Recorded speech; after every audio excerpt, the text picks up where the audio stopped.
It was a usual day at work on Friday, September the 4th, 2020. I was working on improving our RBI generator, Tapioca, reviewing some PRs and responding to emails when a colleague pinged me on a PR.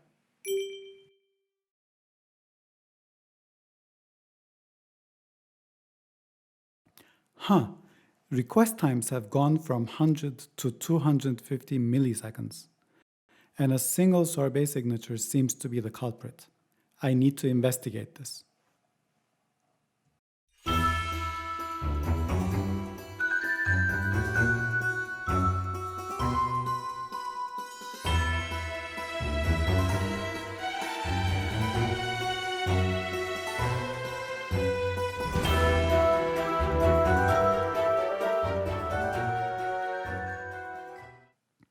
At the time when this PR was opened, I'd been working with Sorbet for about a year and a half.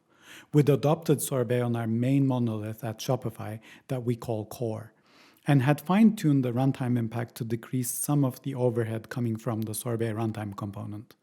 We hadn't gotten any similar reports about a runtime slowdown like this. It was hard to believe that this was because of Sorbet. So I noted down my suspicion in the PR and we waited to see if deploying the PR was going to bring the performance back. Lo and behold, after a couple of minutes, Bassam ran a profile on the deployed version of the code and we had our old performance back. The stack traces were clearly implicating Sorbet. But before we dig further into that, let's talk about Sorbet first.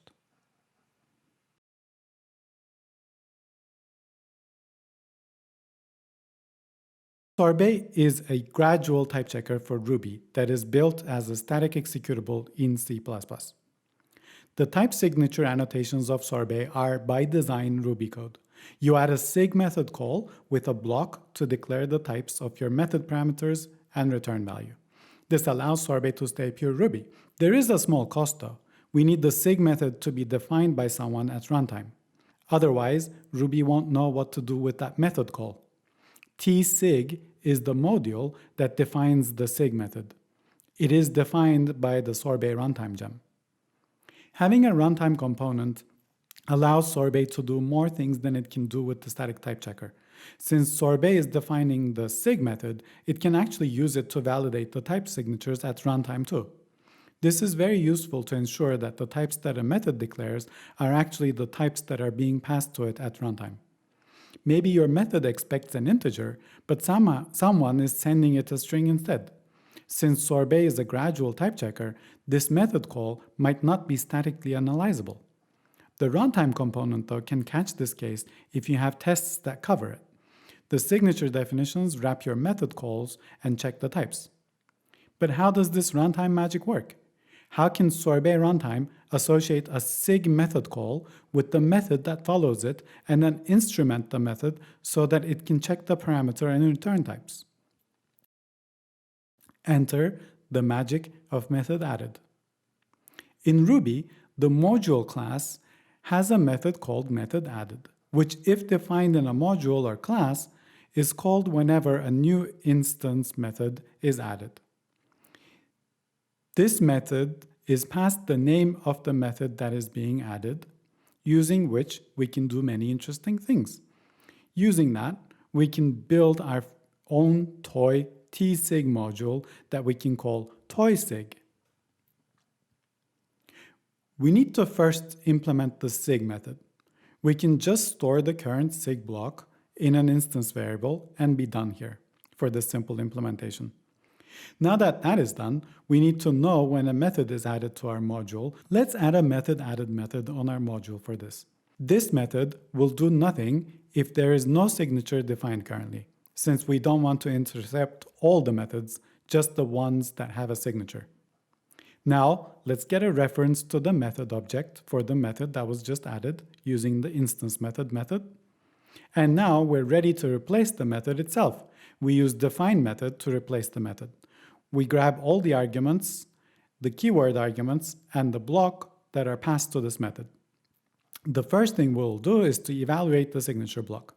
The signature block is evaluated very late, since it might have references to classes or modules that are not yet defined at the time the signature is declared. By evaluating it as late as possible, we make sure everything can be resolved. Since this is a toy example, we won't do much with the signature. We can just print the arguments and the block that was passed to the method. Cool. Now we need to call the original method. For that, we will use the bind call trick. Using our method object from before, we can bind that method to the current self and then call it with the arguments, keyword arguments, and block that was passed to our replacement method. We will store the return value in a variable and print it to the screen. Finally, our replacement method needs to return the same value as well. That's our toy signature module done. Let's see how we can use it. We can define a toy shop class that we will use like this. Let's add a constructor that takes some parameters and prints in initialize. Let's also add a method that takes a block and yields to it. We can also add a method without a signature to ensure that we never replace that method. Let's see what output we get from this. As expected, we see 2 calls to initialize and 1 call to the with method. And we see that the signature block is evaluated when the methods are called and can access the actual arguments and block passed to the method. The original method call still goes through, and we can also intercept the return value before returning it from the method proper. So this explains why the method got so much slower after the addition of a signature, right? Well, no, since the real Sorbet runtime implementation has some escape hatches that we've been using heavily to optimize the runtime impact of all of this. We can't get rid of the method wrapping completely because of some technical reasons, but we can completely get rid of type validation, and we can even perform signature block evaluation at an earlier time in our Rails application. Those 2 techniques actually ensure that the impact of Sorbet runtime in production is minimal, while still providing value in development and test. So who is killing our performance if all of this is true? The profile points to the method added method, which looks suspicious. Let's see if we can dig into what is happening here. I start most of my investigations by adding puts statements into relevant places. Where better to add that than the actual method added hook added by the tsig module. Here I'll use my favorite tool of running bundle open Sorbet runtime to open the source of the currently installed version of Sorbet runtime in my editor. That way I can make changes to the source code of the gem and run my application to see the changes. Let's navigate to the location where the method hooks are added and add puts, self, and method name to see when this method is being called.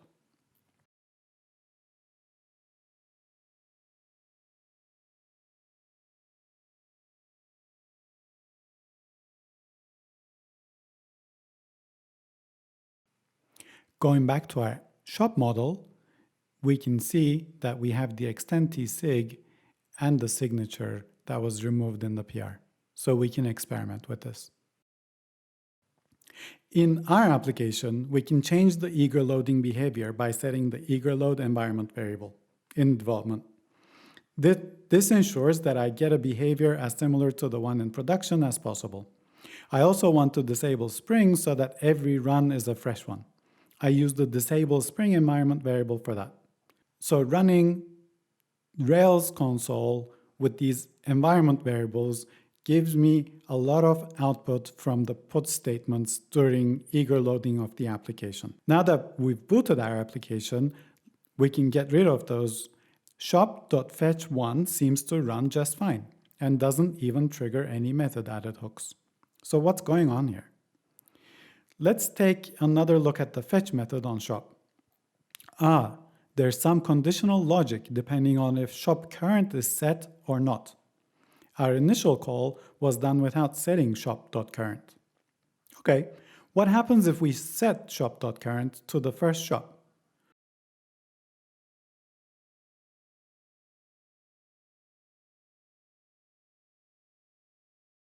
So far, so good. Let's call shop fetch1 again. Whoa, what happened there? What are all these methods? And how many of them are there? Let's copy them over to a text editor so that we can analyze them more easily. I'm going to use the Rails runner to run this command and then pipe it to a clipboard copy operation.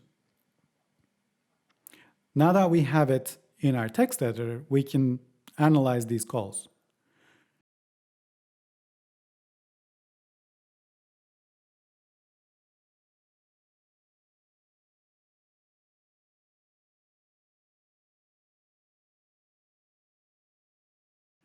This is crazy. We get about 1,600 calls to method added when we called shop fetch 1. Each of these calls is doing some processing to match itself to a signature and do some other checks.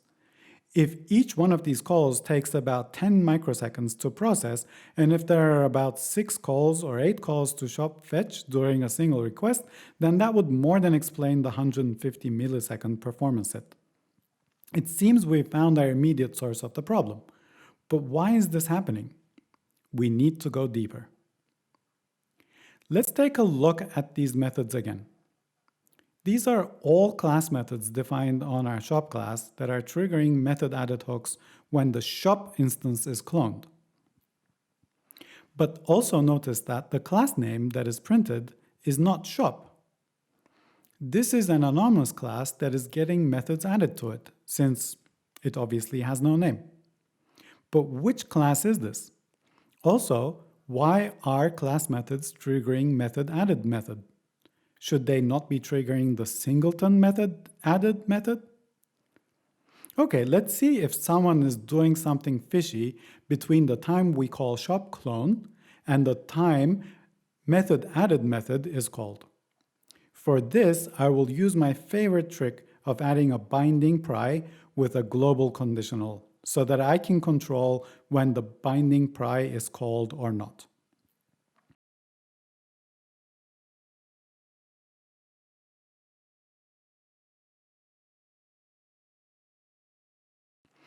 With that in place, let's start our application in the same way again and see what happens.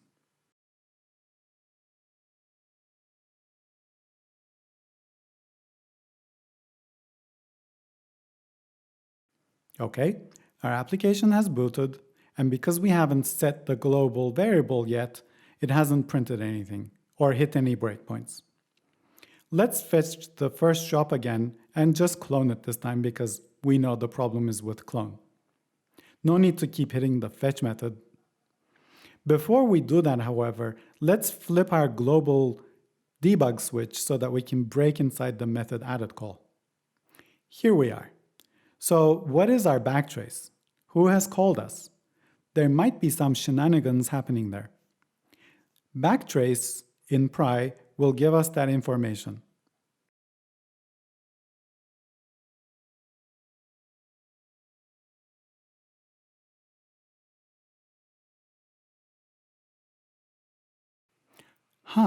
It seems we're being called directly from kernel.clone.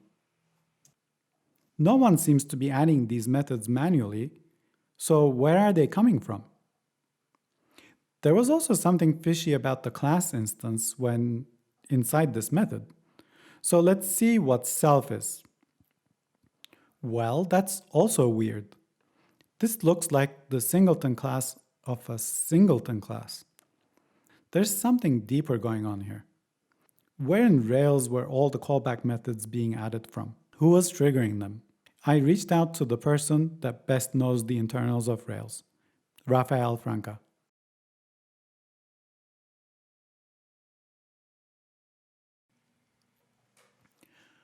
We had an hour-long pairing session with Rafael where I explained the situation and showed him what was going on. His initial instinct was that this looked like the model body was being re-executed when clone happened. Seeing as all the methods that were being added were things like before save xxx or after save xxx, we dug into the internals of active support to see where those callback methods could be added from. So we went into the Rails codebase. First stop was looking at the definition of def has many. This is a simple method that doesn't do much other than call another method. Let's dig into builder has many.build.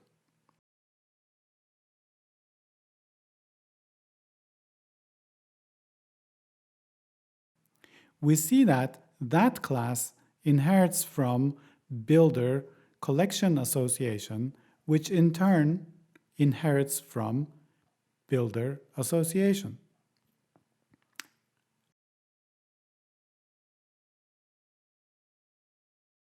And voila, here is the build method. Reading the code, we can see that it is doing a few things, and one of them is to define callbacks. This is what we're interested in. Where is define callbacks method defined?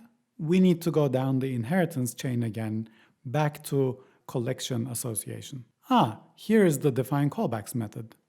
And it calls define callback for each type of callback it needs to register, which is then creating methods formatted like callback name _for _name. Bingo! This is exactly what our methods look like. So how are these methods defined? Using a class attribute call. From here, we dug into how class attribute works.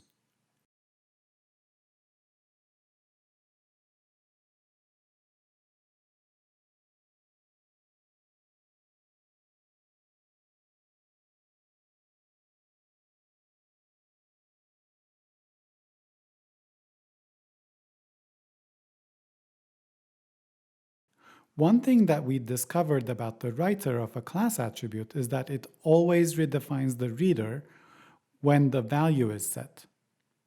So if someone was setting a callback while the clone was happening, we would have the callback method redefined, which would trigger the method added hook. We tried to figure out if that was what was happening, but that was not what was happening. So we really didn't know what to check next.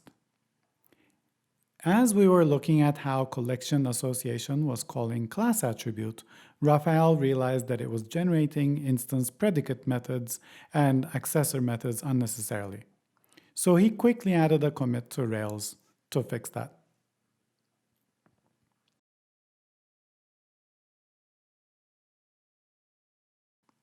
Moreover, we realized that it was not just methods registered by class attribute, but basically any class method defined on the shop model that was being added during a clone. At this point, we were out of ideas of how Rails might be affecting the cloning of an active record model. So Raphael suggested that the problem could be in our app code. We decided it was a good idea to add a very lean model in our codebase to see if we can replicate the behavior with that, and finished our pairing session. So that's what I went ahead with.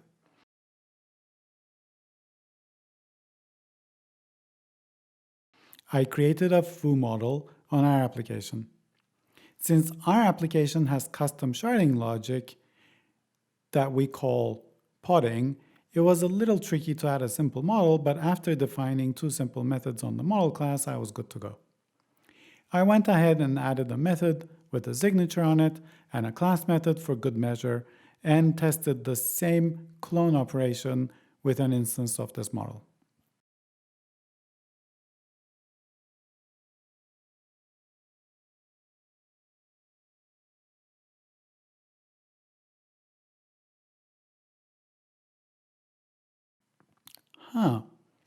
I can't recreate the same behavior on this model. Even the class method is not triggering method added during cloning. What is different? The big guess was that this model was not using our custom sharding code. Let's see if that changes anything. Let's add an include for the sharded table module. Now, let's try doing the clone again.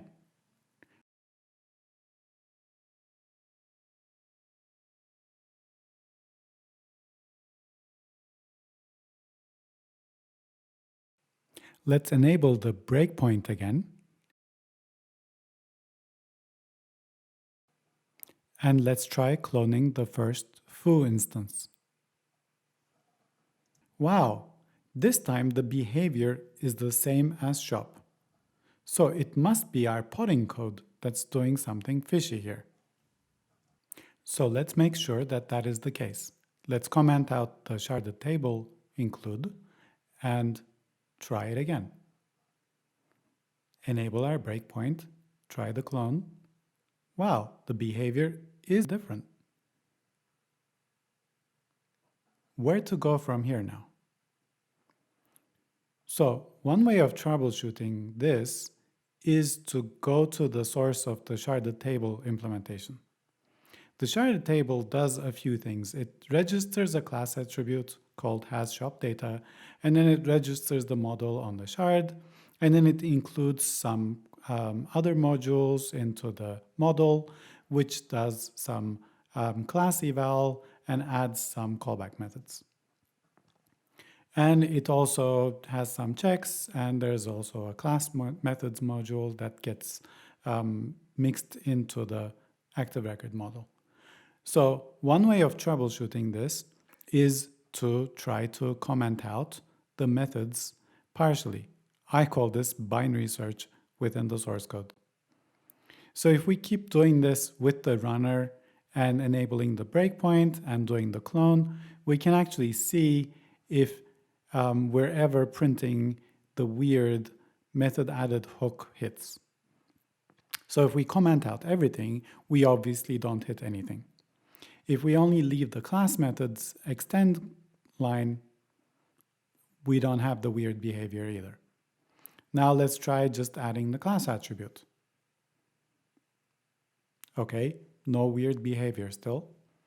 And now let's register the model on shard and let's see what that does. That does an include and a register. So let's comment out the include. Okay, no weird behavior. And now let's comment out register.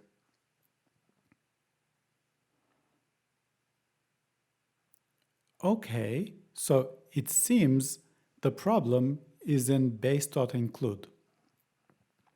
Now let's dig into that.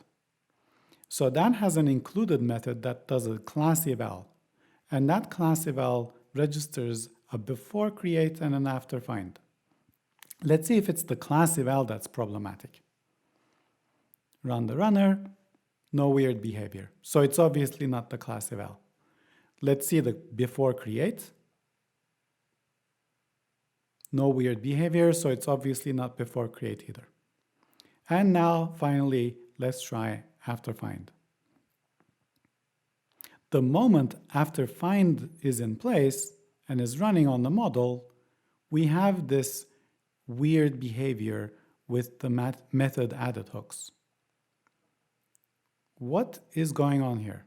So let's try this. Instead of including the sharded table, if the problem is with after find, let's just register an after find callback method on the model. That should trigger the same behavior, right? Okay, let's try it. And voila, yes, that triggers the exact same behavior. Now our model is isolated enough from the application that we can put together a reproduction script. So one way of doing that is using the bug templates inside of Rails. So Rails has a bug template for the active record gem, which is a self-contained script that uses bundler inline and initializes active record, defines a few tables, declares their active record models, and then runs a test with them. So let's use that as a base for a small script that we can put together so that we don't have to deal with our application code ever more. If we just run this, we can see that it does a few things. It prints all these SQL statements, and it runs the tests, and all the tests pass in their default form. Let's analyze how this bug template script runs. First of all, it uses bundler inline and defines a gem file inside of the script. and then it requires active record, mini test, and then initializes an active record connection using SQLite. It then defines a schema, defines two classes, and then defines a mini test class that runs a single test. We don't need that test, and we don't need these post and comment models. Similarly, we're not going to use these tables either, and we are not going to use mini test because we just want to run our script and see the behavior. We also don't need the active record based logger because we don't want to see the SQL output, because active record isn't what we're troubleshooting here. So we will create a schema that just creates a shops table. We'll create a class shop. And instead of bringing in Sorbet runtime, we're just going to add our own method added hook here. The rest is the same as the foo model that we had. Now let's create a shop instance and let's find the first shop and clone it. Afterwards, let's do a shop.afterFind, and then let's find the first shop and clone it again. This is our script. This should be able to show us the weird behavior that happens after registering the after find callback. Here's the schema again, and here's the shop model again with the method added hook inside, and a class method and an instance method. Like I said, we're creating the shop model, we're finding the first shop model and then cloning it, and then registering an after find callback, and then finding the first shop model again, and then cloning it. Okay, let's see what we get when we run this script. So we're creating a shop model, that's fine. We're doing the first clone before registering after find. Okay, we don't hit the method added hook.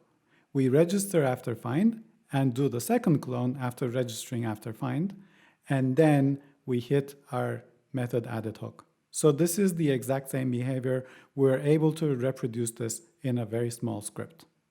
But how could after find be affecting clone? In order to understand that, let's take a look at the clone method. So the clone method produces a shallow copy of the object that's given.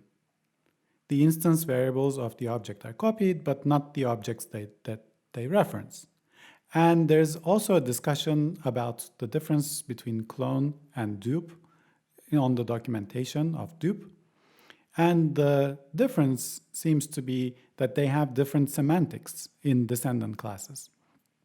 So clone is used to duplicate an object, including its internal state, but dupe just uses the class of the descendant object to create the new instance. When using dupe, any modules that the object has been extended with will not be copied. Okay, that's good information to know, the difference between dupe and clone. Let's look at how dupe operates inside of the MRI codebase. It first finds the class of the given object, and then it allocates a new instance of it and calls it dupe. And then it initializes the copy, and then it calls an init dupe method on that, and then it just returns that duplicate instance. This method is super simple. Now let's take a look at clone. Let's see if we can figure out how that's implemented. There isn't much here. It seems to call a mutable obj clone. Let's see if we can find that in the Ruby code base to get a better understanding of what it does. Let's search for all lines that start with a mutable obj clone. That usually gives you the location of where the functions are defined in the MRI codebase. So that seems to be at 446 in object.c. And here's the method. So similar to dupe, it also seems to find the class and allocate a new instance of it, but then it does something different. After doing that different thing, it does an init copy, and in our case, it calls an id init clone function and does some freezing thing and returns the clone. So really, the only big difference between clone and dupe is this block here. And that block seems to be calling an RB singleton class clone and attach method. So this might be related to singleton classes, right? That's interesting. If this is related to singleton classes, then we need to figure out who's allocating a singleton class. One way of doing this, and this was a trick that was told me by Alan Wu that you'll see later in this video, is to use the object space trace object allocations block. When you set up an object space trace allocations block, what it does is it traces all the object allocations within that block, and then you can ask the object space to tell you where certain objects were allocated from. In our case, we want to see if the singleton class of shop was allocated. By asking object space.allocation source file and giving it the shop.singleton class, we can get the file, and similarly we can get the source line, and we can print it to the screen. Okay, now with this, let's run the script again and see what happens. Okay, it seems the singleton class is being instantiated inside of active support callbacks, inside a method named makeLambda. Again, let's put a put statement in there, and let's see what we get back. Running the script again, now it will hit our puts line. Here we see that a call send is being made on an active support callback conditional value, and also an instance exec is being made on a shop instance. And it's given a proc that's defined on test RB line 55. But that's exactly the block we passed to afterfind. So let's see what instance exec does. We know what instance exec does, but let's see how it works internally. Oh, there you go. See, it creates a singleton class for evaluating the block. So it must be the case that afterfind runs instance exec, which then in turn creates a singleton class. And it seems that makes all the difference between clone and dupe. Now, given this knowledge, we can actually get rid of all of active record in our reproduction script as well. We can make our shop class a simple Poro class. It doesn't have to be an active record. And then we can create a new instance of it, and we can try cloning it first. And then we can call .singleton class on shop, which will create the singleton class on a shop instance if it doesn't exist yet. And then we can try cloning it again. Now, if our hypothesis is correct, when we run this script, the fact that we created a singleton class should make a difference between the first and the second calls to clone. Let's see if that's true. Yes, it really is true. It seems the second clone does hit our method added hooks.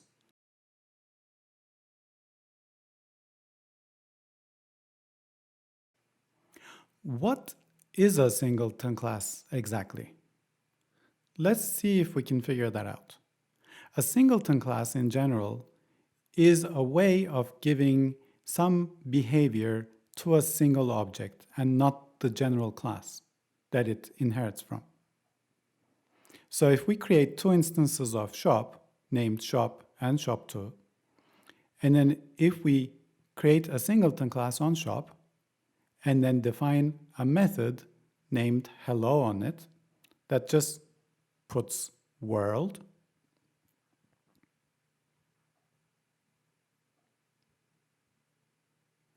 then we should be able to call the hello method on shop.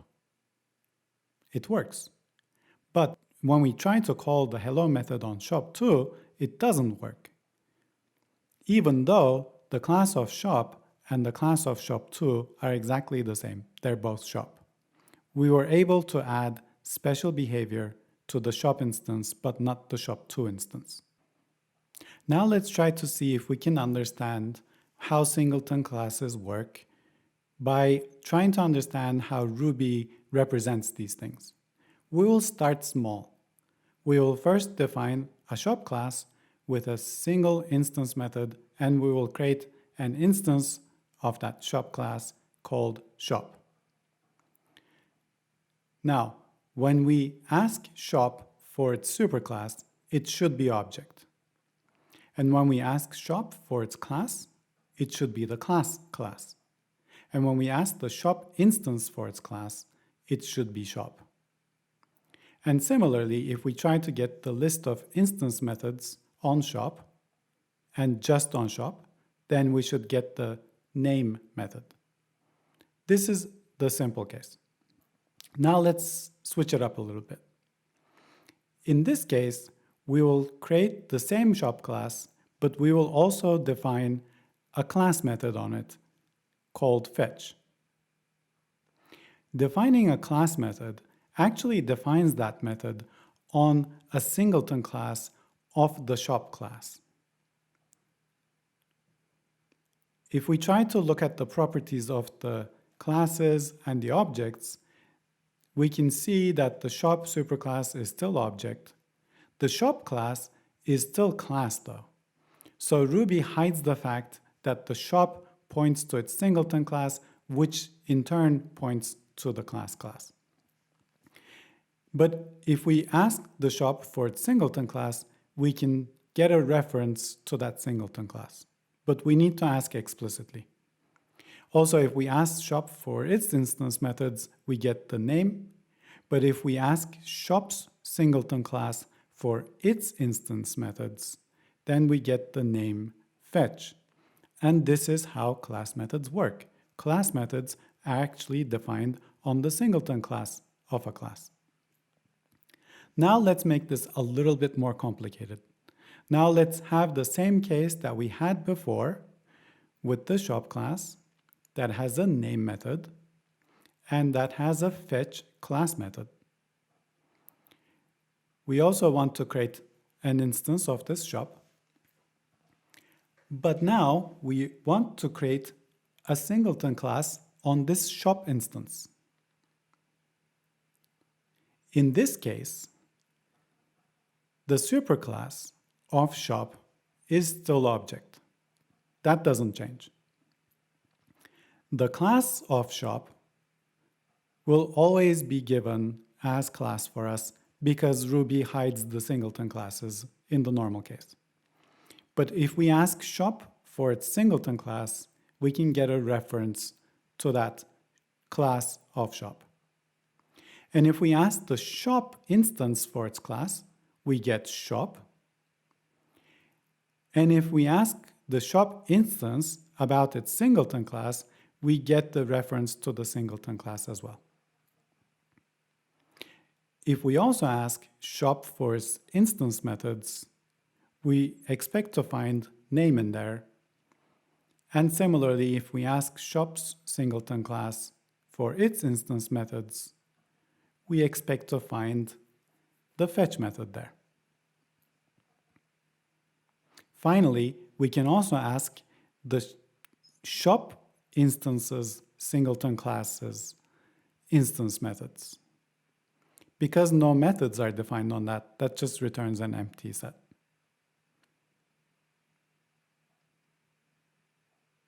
We can also try to find the superclass of the shop's singleton class, and that is shop. And that's how singleton classes actually delegate the methods that are not defined on them to the actual shop class. Now let's make this even more complicated. We will define a singleton class of the singleton class of a shop instance. We have the same shop class with the same instance method name and the same class method fetch. We create an instance of this shop and call it little shop. and we create a singleton class of this little shop and a singleton class of that singleton class.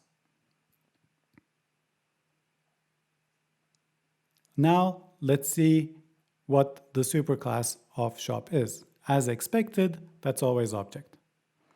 The class of shop is again hidden from us, its class.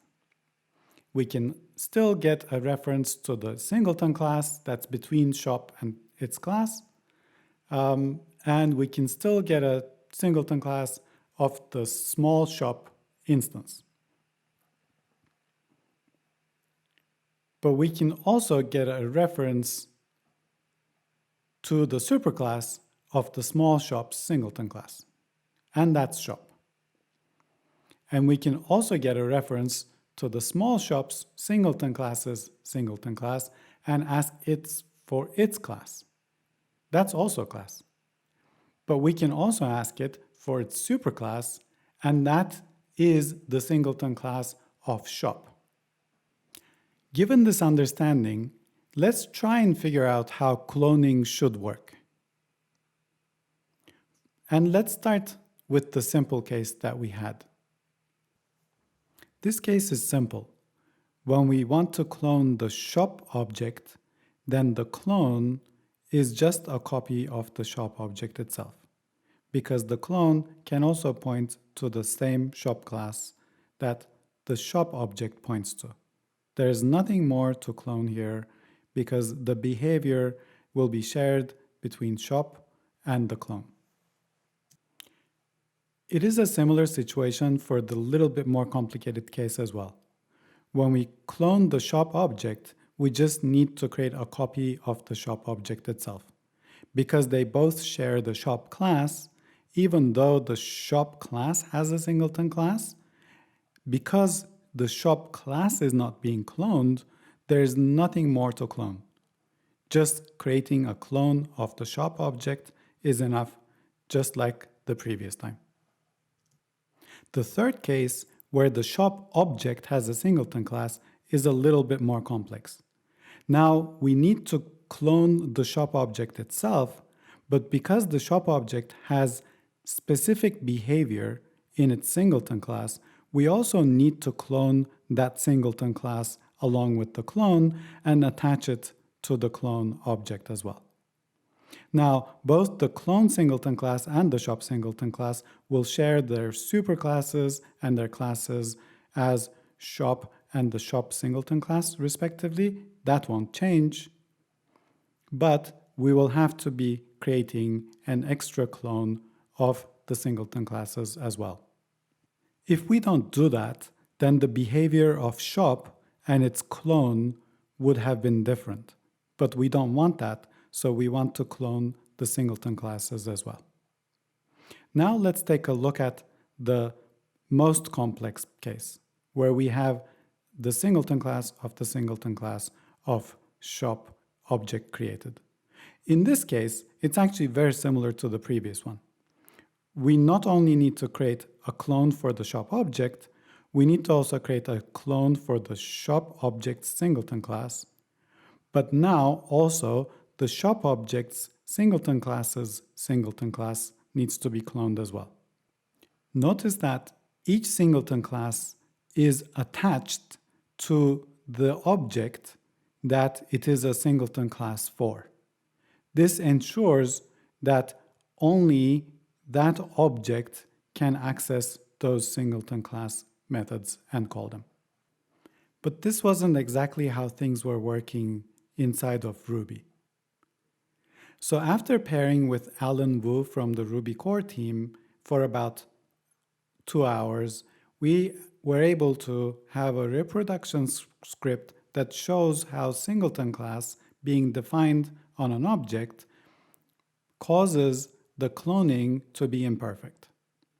Here we create a very simple class foo with a single class method, and then in the case 1 we create a new instance of it and then clone and compare. In case 2 we create a new instance of it, add a singleton class to it and clone and compare. In case 3 we create a new instance of it, create the singleton class, and add a method on it, and then clone and compare. Clone and compare does something really simple. It just reports the original object singleton class versus the clone singleton class, and then also the original object singleton class versus the clone singleton class, and reporting only prints the instance methods. Now this gives the following output. For case 1, the object singleton class instant methods is empty. So is the clone. And so is it for the singleton class. For case 3, they also match. But for case 2, where we only have the singleton class defined, we can see that the singleton class instance methods are different. The clone somehow has a foo method. So case 2 is surprising because the cloned object has different contents to the original. It is surprising that the clone singleton class has the method foo, whereas the original object's singleton class didn't. So this is the PR we created with Alan after a couple of hours of work, trying to understand what's going on inside of the RB singleton class clone and attach method. That was, if you remember, the only thing that was different between dupe and clone. Now it turns out that this method as a guard was trying to see if the given class was a singleton class or not, and if it wasn't, it was just returning it. But the check wasn't enough. Not only did we need to check for it being a singleton class, but we also needed to check to see if it was attached to the object or not as well. If it wasn't attached, there was nothing to clone, and if there was nothing to clone, there was nothing to attach either. So we created this PR, and we got a few comments on it for clarification. After a minor modification and some improvement in the code comments, the PR was finally merged on the 17th of November 2020. As a result, the fix is now in Ruby 3.0. Just 8 days ago, the fix was also backported to the 2.7 line as well. Now let's see if we can use our diagrams from before to understand what exactly was going on inside of Ruby. So if you remember, this was the problematic case. The problem with this case, when Ruby was cloning, was that Ruby is following the class pointers. So when Ruby clones shop, it creates the clone object. And then it follows the shop object's class, and it finds that there is a singleton class there. So it clones that singleton class, because singleton classes need to be cloned. But now, when it follows the class pointer of the singleton class, it finds the singleton class of the shop class. And mistakenly, Ruby thinks that because that's a singleton class, it needs to be cloned as well. But that singleton class doesn't belong to this singleton class. That singleton class is attached to the shop class, not to the singleton class of the shop object. So it really shouldn't have been cloned. But if it does get cloned, then the clone actually gets the class methods that were on shop.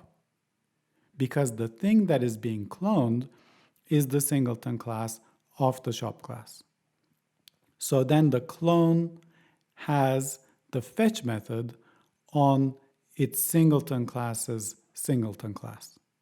And that creates the difference between behavior between the clone and the shop object.